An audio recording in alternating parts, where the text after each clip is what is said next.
우리 성경 말씀 보겠습니다. 오늘 말씀 마태복음 16장 16절 말씀입니다. 마태복음 16장 16절 한 절 말씀입니다. 제가 봉독해 드리겠습니다. 시몬 베드로가 대답하여 이르되 주는 그리스도시요 살아계신 하나님의 아들이시니이다. 아멘. 예, 오늘은 사도신경 강의 두 번째 시간입니다. 지난주에는 그 사도신경의 어떤 유래 또 이렇게 그 발전 과정 이런 부분들을 우리가 좀 살폈고요. 그리고 성부 하나님에 대해서 크레도인 데움 이렇게 하면서 파트렘 이러면서 하나님 아버지 성부 하나님 아버지에 대한 믿음에 대한 고백들을 우리가 좀 살폈어요. 오늘은 예수 그리스도 성자 하나님에 대한 믿음의 부분을 우리가 살필 거예요. 오늘은 다 살필 것은 아니고 첫 줄 우리가 되어지는 그 외아들 우리 주 예수 그리스도를 믿사오니 이 부분을 중점적으로 살피고요. 다음번에 이제 나머지 부분들을 또 예수님에 대한 부분을 전체적으로 살피도록 하겠습니다. 자, 우리가 이 성경에 나오는 것은 아니에요, 그렇죠? 사도신경은 우리가 아이고 목사님 성경에 나오던데요. 제일 첫 장에 보면 나오는데요. 그거는 우리가 예배드릴 때 쓰라고 나오는 거고 성경 안에는 기록되어 있지 않습니다. 그런데 이것이 사도적 그러한 어떤 입장에서 쓰여진 내용, 믿음의 고백들에 대한 내용을 간추려서 그 고백하고 있는 거기 때문에 이것이 상당히 오래전부터 언제부터인지 특정되지 않는 옛날부터 계속적으로 내려온 거예요. 물론 이제 완성되어진 것은 한 3세기, 4세기 이때로 보는데 어쨌든 이러한 내용들이 여러 나라들에게 다 번역이 되고 특별히 서방 이 기독교 쪽 가톨릭을에서 또 이제 개신교까지 이르기까지 이 모든 교단들은 다 사도신경을 고백을 합니다. 어떤 데는 안 하던데요. 거기는 그 정교회 그쪽은 하지 않습니다. 사도의 신경을 하지 않고 니케아 신경을 고백하죠. 지난주에 우리 살폈던 내용입니다.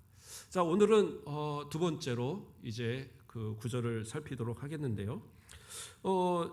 먼저 그 시작할 때에 크레도인 하면서 데움 파트렘 이렇게 이제 시작을 한다고 얘기를 했었어요. 그래서 크레도는 믿습니다라는 뜻이에요. 크레도인 그러면 믿습니다. 그래서 우리가 그 영어에서 보면 I believe in 그러면 나는 믿습니다 이렇게 되는 거잖아요. 그래서 그 believe in처럼 크레도인 이렇게 되는 거예요.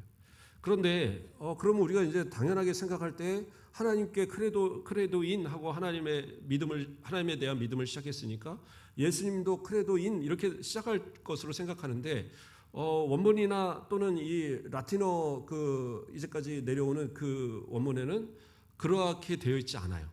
그러니까 크레도가 생략되어 있습니다. 대신 에트라는 그리고 우리가 보통 말하는 그리고라는 단어가 연결되면서 거기서 제숨, 크리스툼 이렇게 해서 예수 그리스도를 믿는다라는 것이 앞에 크레도에 걸려요. 그래서 두 번 반복하지 않아도 크레도란 말이 또 들어가요. 나중에 성령에는 크레도란 말이 들어갑니다. 그런데 예수님에 대해서는 그러나 성부 하나님에 대한 믿음의 그 고백과 그리고란 말로 인해서 연결이 되면서 그 앞에 크레도가 같이 받고 있는 거예요. 자, 뭐 이건 참고적으로 얘기 드렸고요. 오늘 말씀을 살필 부분은 에트 인 제숨 크리스툼 필리움 에이우스 우니쿰 도미니움 노스트롬 이렇게 됩니다. 이런 단어가 돼요. 제가 좀 써달라고 얘기는 했는데 띄었나 모르겠네요. 그렇죠. 저 위에 두 줄은 지난주에 살핀 거고 밑에 두 줄은 우리가 이제 오늘 살필 부분입니다. 라틴어 부분이에요. 그냥 어려워 보이지만 오히려 영어보다도 읽기는 쉽습니다. 그냥 그 단어 그대로 읽으면 돼서 그렇게 참고로 보기 위해서 했습니다.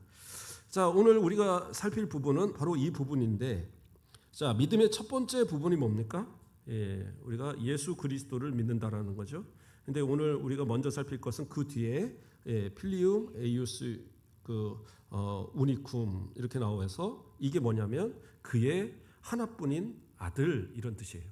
그래서 우리는 외아들 이렇게 번역을 했어요.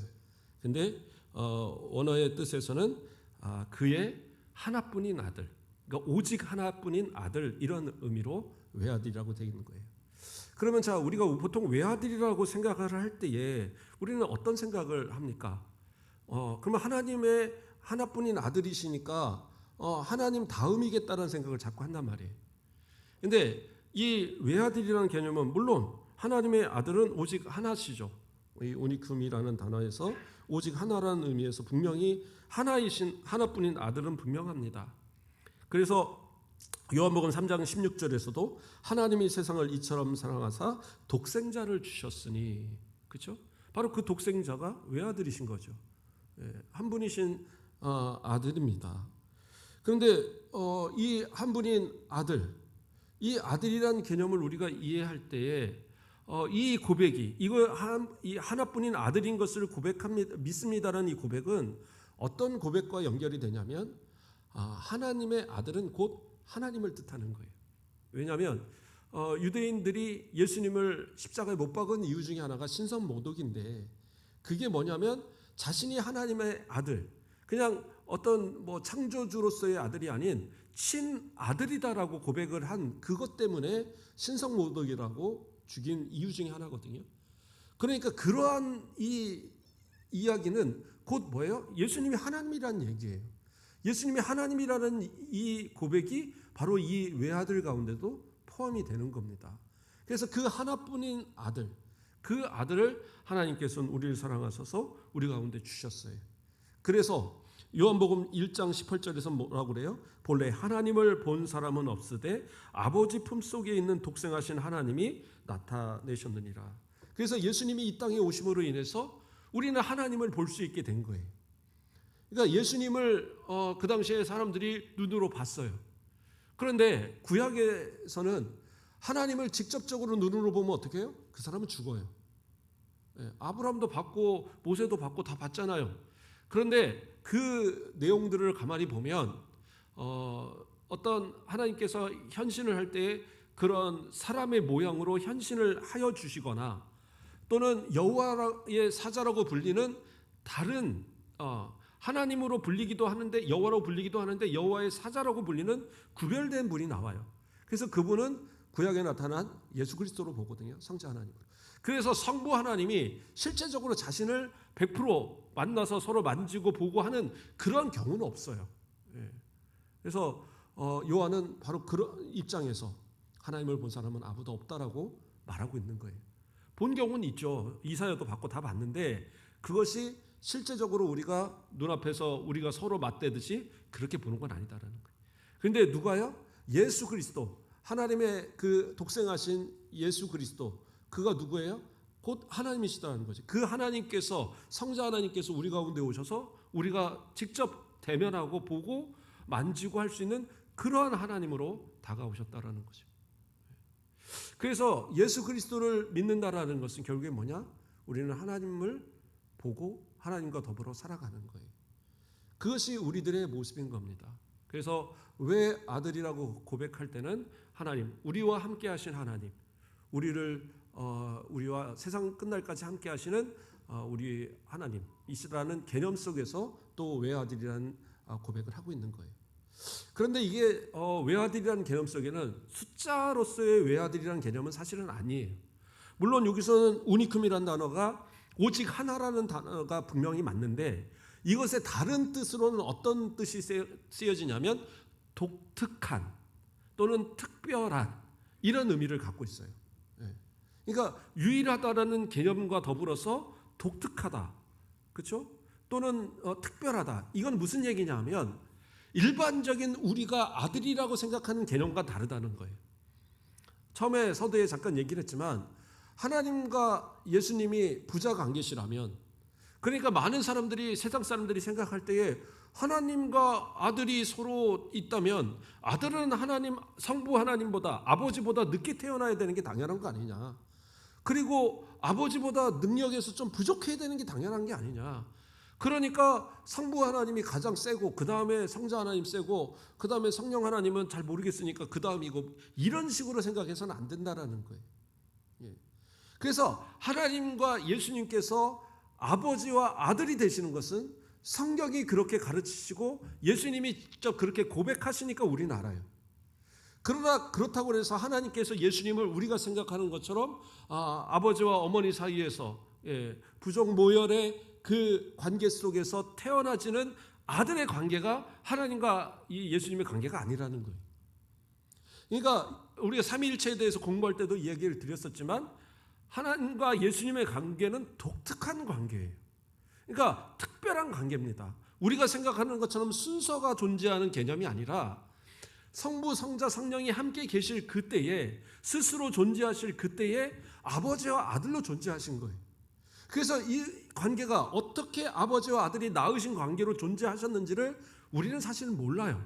근데 성경을 통해서 예수님께서 하나님을 아버지라 말하셨고 예수님께서 내가 너를 낳았다라고 얘기하시니까 그 예표된 말씀들을 증거를 삼아서 아버지와 아들의 관계를 우리는 이해를 하는 거예요. 그리고 삼위일체의 고백을 통해서 성부는 그러니까 성자는 성부에게서 낳으신 관계로 우리는 그렇게 이해를 하는 겁니다.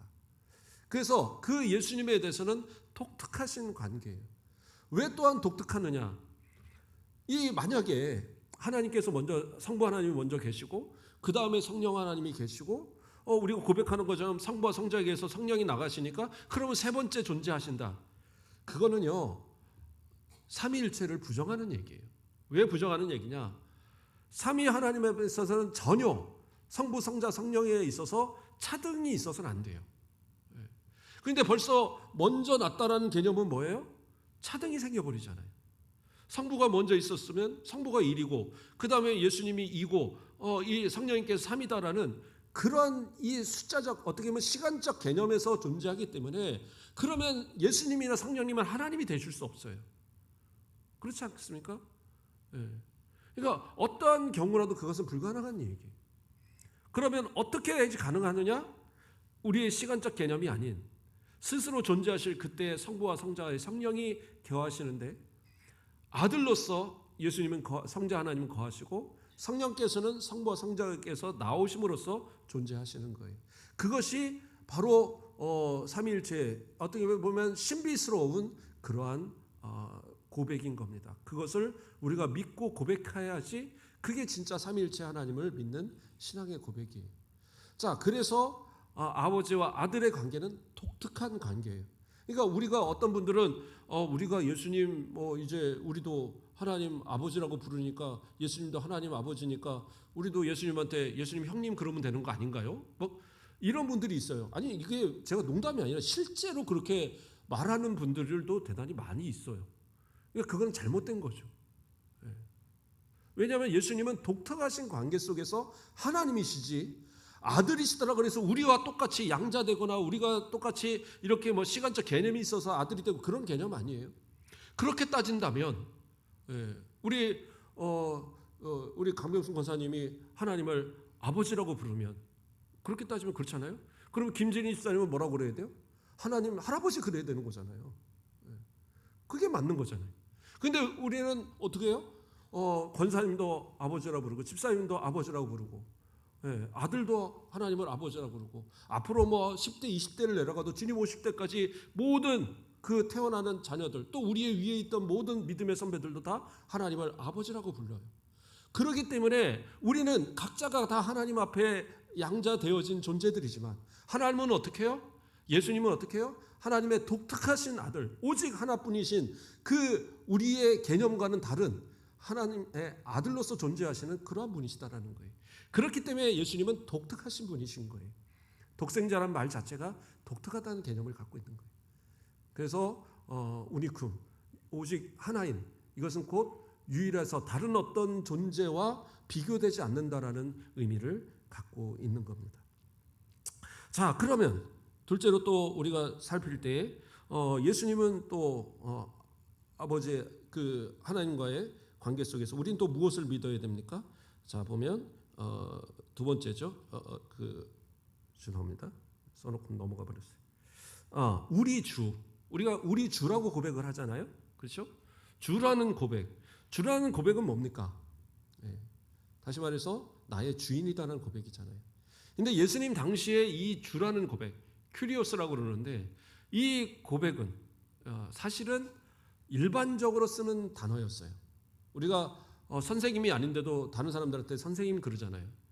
그러니까 누구한테 선생님 그러니까 그분이 어떤 분이 그러시더라고요. 내가 당신을 가르친 적이 없는데 내가 왜 선생이요? 근데 이거 우리 인사말이잖아요. 선생님 하는 게.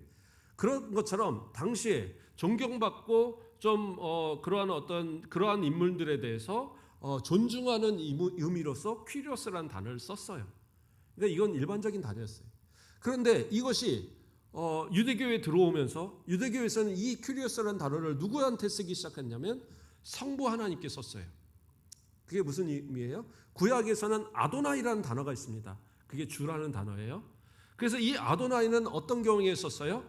성부 하나님을 여호와라고 부를 수 없어서 왜? 너는 너희 하나님 여호와의 이름을 망령되이 일컫지 말라는 그 계명의 말씀을 지키기 위해서 입으로 여호와라는 말을 부르지 않았어요. 그리고 구약의 이 히브리어에는 모음이 없었습니다. 모음은 막설학자들이 그것을 만들고 그리고 그것이 지금까지 내려오면서 모음이라는 것이 생겨진 거지 원래는 모음이 없었어요. 그러니까 여호와라는 이름을 두고도 그 자음이 없기 때문에 그걸 어떻게 읽는지 몰라요. 그러면 유대인들은 어떻게 읽느냐? 다른 단어들은요 그냥 그렇게 읽어온 거예요. 그러니까 대대로 그렇게 읽어왔기 때문에 다 알아요. 근데 여호와라는 이름에 대해서는 그 이름을 입으로 불러보질 않았어요. 몇 대가 걸쳐도 안 불러봐요. 뭐라고 불러요? 아도나이라고 불러요. 케랍과 케라라는 것이 있어서 옆쪽에다 아도나이라고 써놓고 이 여호와가 나오면 아도나이로 읽어라. 딱 그렇게 돼 있거든요. 원문에. 그러니까 그 아도나이라고 하는 것은 하나님을 뜻하는 거예요. 여호와를. 그러면 뭐 지금은 그러면 우리가 여호와라고 부르는데 그게 맞나요? 아니요. 이게 정확한지는 잘 몰라요. 그런데 학자들은 오히려 이제 야훼 뭐 이러한 말이 더 맞을 거라고 보긴 하는데 어쨌든 우리는 아도나이에 나오는 그 모음을 옮겨서 이 여호와라는 그 단어에 집어넣어서 여호와가 만들어진 거예요. 자, 그래서 보통 예호와 뭐 이렇게 발음도 하기도 하는데 어쨌든 그렇게 해서 이 아도나이라는 단어가 이 유대인들에게선 사용되어지면서 하나님께 사용되어져서 주 하나님. 그래서 여호와 하나님을 뜻하는 그러한 의미로서 큐리오스를 사용한 거예요. 근데 이 단어가 이제 신약 교회로 넘어가면서 누구한테 붙여져요? 예수 그리스도께 붙여지는 거예요. 그래서 예수님 그리스도를 부를 때 주 예수 그리스도라고 불러요. 이것은 어떤 의미를 갖느냐? 바로 앞에서 이야기한 것과 마찬가지지만 그분이 하나님이시다라는 것을 고백하는 거예요. 그래서 주 하나님에 붙는 그 주가 주 예수 그리스도에서 예수께 주라는 단어가 붙어진 겁니다. 그래서 더 의미를 부여한다고 그러면 예수님께서 그 이야기하실 때 마태복음 28장 18절을 보면 예수께서 나와 말씀하여 이르시되 하늘과 땅의 모든 권세를 내게 주셨으니 그러니까 하늘과 땅의 모든 권세를 주셨다는 것은 뭐예요? 그것을 받은 분이 주인이라는 얘기인 거죠. 그래서 성부 하나님께서 모든 이 땅의 소유권과 모든 그 권리를 누구한테요? 성자 하나님께 주셨기 때문에 성자 하나님은 주라고 불릴 수 있는 또 확실한 근거가 되는 거예요. 그래서 이 세상의 모든 만유의 주로서의 그 주인으로서의 주라는 고백, 다시 말해서 하나님으로서의 고백을 우리가 고백할 때 주 예수 그리스도 해서 주라고 고백하는 거예요. 그래서 우리가 우리 주를 믿는다라는 것, 우리 주 예수 그리스도, 다시 말해 우리 주를 믿는다라는 것은 우리 주님이 우리의 하나님이시고 우리의 주인이십니다라는 고백을 하고 있는 겁니다. 그 다음에 또 하나는 뭡니까? 예수 그리스도. 오늘 여기까지만 좀 살필 건데요. 예수라는 말은 어떤 의미입니까? 그 말 자체가 구원자라는 의미잖아요. 그래서 예수라는 이름을 누가 지어줬어요? 하나님께서 천사를 통해서 요셉에게 고지했어요. 아들 낳으니 이름을 예수라 하라라고 천사를 통해서 고지했고 그 이름이 예수님의 이름이 됐어요. 이게 중요한 이유는 뭐냐면 구약에 예표적인 인물들이 있습니다. 이 예수의 그러니까 이거는 히브리어를 어떻게 보면 음역한 그런 그 부분인데 원래 단어는 뭐냐면 여호수아입니다. 그것이 다른 이름으로서는 예수아라고 이렇게 불려졌거든요. 그것이 이제 신약에서는 예수로 발음이 된 거예요. 그래서 여호수아는 우리가 잘 아는 것처럼 먼저는 누가 있어요? 모세의 뒤를 이어서 이스라엘 백성들을 가나안으로 이끌어간 그 지도자, 그게 누구예요? 바로 여호수아죠. 그래서 예수님은 우리 모든 이 죄와 사망 권세 아래 죽어갈 우리들을 구원하여서 어디로? 하나님께로 인도하는 그런 지도자시잖아요. 그래서 그러한 지도자로서의 예표적 인물이 바로 구약의 여호수아인 거예요.